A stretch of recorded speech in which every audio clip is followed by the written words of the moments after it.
The project closing phase.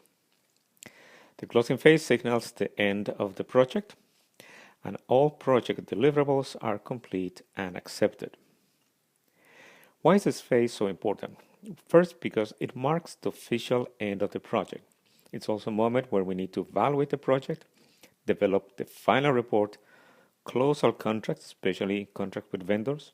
We also help the team transition to their new jobs or new projects.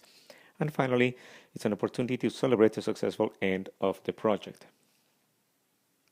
The closing phase receives inputs from the monitoring phase and indicates again the end of the project.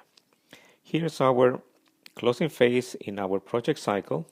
It will receive inputs from the monitoring phase, practically saying that all the project activities are being completed and there is nothing else to change or adapt, and all the work is now finished. Here's again our chart with effort versus time, and we see our closing phase. It's a smaller phase compared to all the phases in the project, but it doesn't mean that it's not important. It requires a little bit of effort and planning to make sure that we complete the closing of the project successfully. Here are some of the steps in the closing phase. We look at the project evaluation. This is an evaluation done by an external evaluator that will look at the results of the project. We're also looking at lessons learned. That's an activity with the project team and key stakeholders. The project manager will develop the completion report or the final report of the project.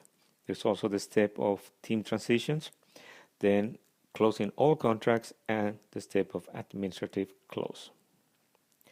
Here's again our phase flowchart. What we do is, once we got all the information from the evaluation reports, we develop the completion report, the lessons learned, we do the team transitions, and we close the contracts, and finally, the administrative closing step.